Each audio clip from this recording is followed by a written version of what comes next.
you've been a part of Nike for a long time in the development and evolution of racing flats as into what they are now in the super shoe era. And I had asked you, I'll ask you now, which shoe you love to race the marathon in and why relative to the other option. Yeah, I mean, I'm an Alphafly person for sure. I'm a big believer in that. The science behind it. I think there's definitely a little bit more bounce you get from it. But it's important to do what's comfortable for you. My running style might be a little different than somebody else's, but the Alphafly for me has been my shoe of choice. And even for a lot of these long runs, whether I'm doing hard or easy, especially if I'm going to be out on concrete for a good amount of time, I'll always go with the Alphafly. I think that aside from the performance part, the cushioning of it, it really does help save your legs, I believe, for the later stages of a marathon. And it gives me a little bit more cushion than even the Vaporflies, or the next percents, I guess, is what they are now. So that's usually my go-to. I think sometimes the half, it can be a little bit more of a toss-up between the next percents or the Alphafly. But for a marathon, I'm always rolling with the Alphaflies.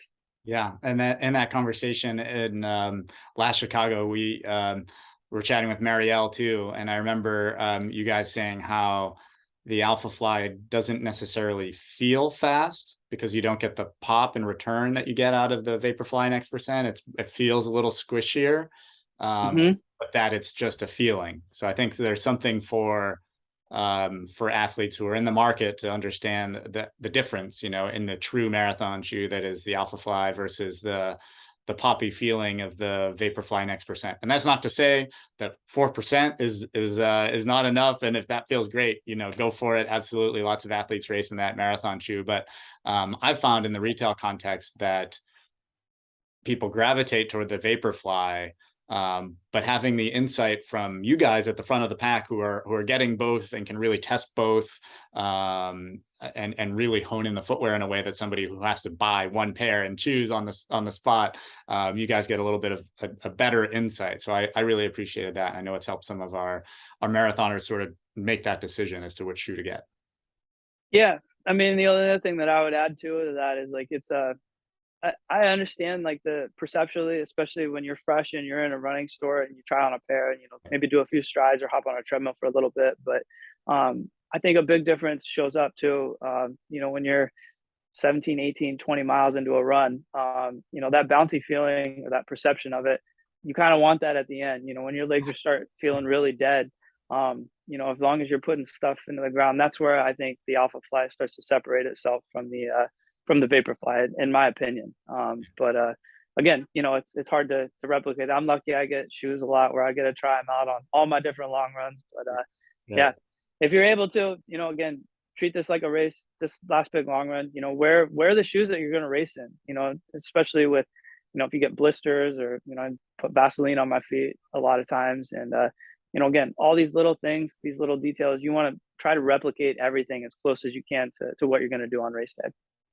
When you you obviously love and trust your Alphaflies, the pair that you race in, is that a fresh pair that morning? Do you wear like absolutely fresh shoes? Once and trust a shoe, I think it's up to the athlete, or do you like to get a few miles in? How do you treat your race shoes personally?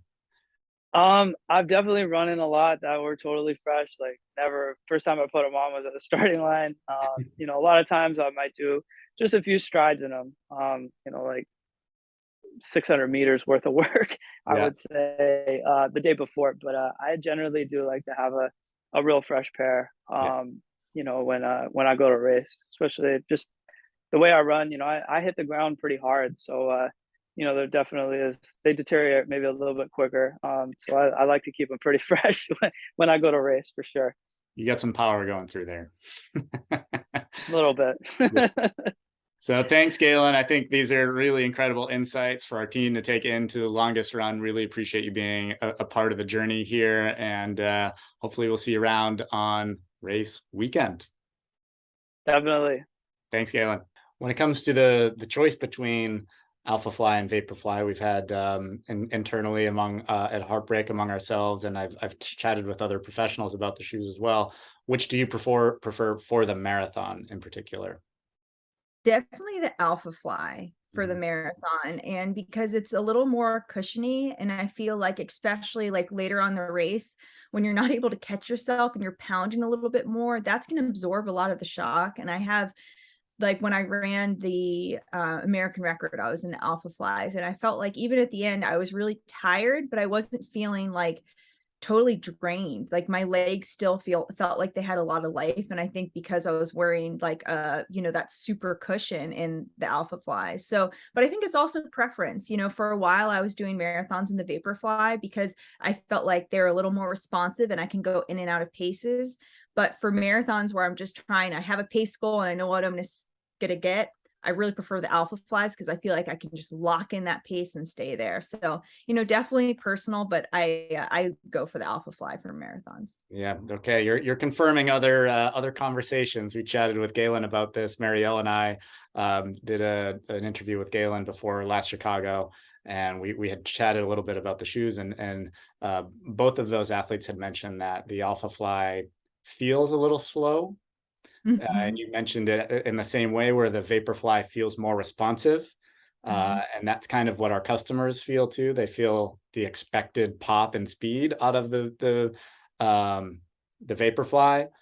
mhm. But Galen and Marielle were remarking that in spite of like the extra squishiness where you don't feel like you're going quite as fast in the Alphafly, you are going fast in the Alphafly. And you just have to kind of trust it and know that for the marathon, the extra padding really goes a long way for They're so comfortable, yeah. you wonder how they can be so fast, because in the past we've said, hard shoes are faster, but now we're seeing these really comfortable shoes can really take a lot of like the weight off of your body and keep your legs feeling fresh even at the end. So I definitely recommend, like, even before I was at this level, like I was prioritizing like a good pair of shoes to be able to really find my best.